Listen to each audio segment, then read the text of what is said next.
So looking at this page, I want to remind you that an event on Google Plus doesn't just have to do with live Hangouts on air. That's just how I use it the very most. And to me, it's very much like a GoToWebinar registration page because you can invite people to it, but it's a little bit more interactive.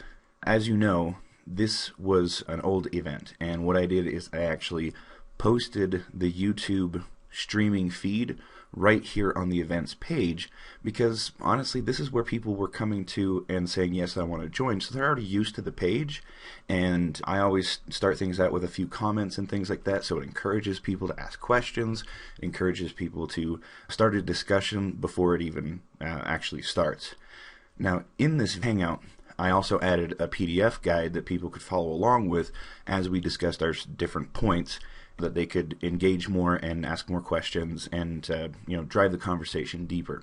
Now I'm telling you this because you're looking at this after the fact and you're seeing this and you're going, okay, well, I can click play on the video and all right, cool, so it's going to start the Hangout. That's awesome. So immediately when someone lands on this page and they're interested in getting YouTube subscribers, they see the video and it starts right there and they're engaged as if they were watching it live. They can also sort of be the fly on the wall and sort of listen to this in the background and start scrolling down and saying, oh yeah, look at this, there's a bunch of comments and questions and they're responsive, and hey look, you can put links in the comments and things like that, and you can refer to people. You can mention them in the posts, like I showed you before, in formatting. All sorts of things that you can do, and it pulls people deeper and deeper into this event as they're watching the YouTube video. So now let's jump into actually creating an event. So there are two ways you can actually do this. You can move your mouse over the flyout here and you can come down here to events, and this will show you events, the past events that you were invited to or attended, or you can find more events. And then you have your option right here. You have plan a Hangout and create event. Let me start out by saying, if you choose plan a Hangout, it will create a Hangout and it will invite up to 10 people.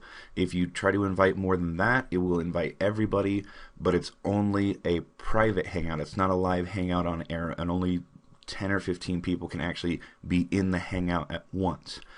What most people want to do is a live Hangout on air. So what we're going to be doing is creating an event and saying that it's going to be a live Hangout on air, and then post the YouTube video feed of the live Hangout when it starts live. You can do it this way, but you can also just create an event from your home page, just as if you were writing a post.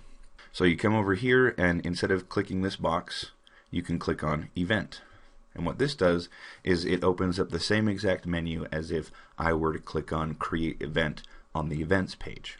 So this is the event template. Right now, you want to be as specific and as explicit as possible and make sure that you fill out every field in this form, especially the title. Now, if this event is going to be public, you want to put as many keywords as possible in this title, because as you saw in the previous video, I refined my search in Google Plus to find certain keywords. So if you want this event to be found later to get even more subscribers to your YouTube channel, more followers to your Google Plus profile or page, you want to make sure that the title is very keyword rich and enticing to click on. Like you saw before, the Movember, right? It's kind of hard to click on, not to click on that, even though there was a better example for that video right next to it. Next, you want to set a date and time. I strongly recommend that you set this up at least 5 days prior to the actual Hangout. This does a couple of things. This allows people plenty of time to send maybe their email list, or maybe do some promotions or something like that, where they can put the link of the events in some sort of message to their followers to say, hey, come to the event page and click yes.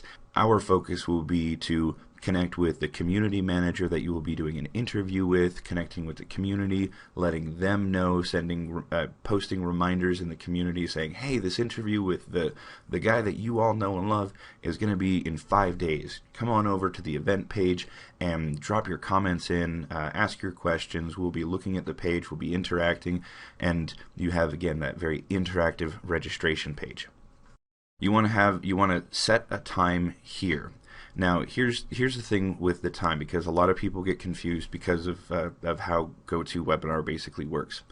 Now, when you post, when you say this will start at 7 p.m. and end at 9 p.m. 7 p.m. for me can be who knows anybody else's time somewhere else. Now, Google factors that in and says, okay, well, if it's 7 p.m. in Mountain Time, then it's 9 p.m. in Eastern Time. So if you are in Eastern Time looking at this event, it will say that it starts at 9 p.m. and that's how it looks to them. So when they see the time, that's when the time starts. And a lot of people get confused. Wait, so did you post this for Mountain Time or what? What it displays for them is literally the time it will start for them, because Google's really smart like that. Next here we've got the location. This is optional. I like to write live hangout on air.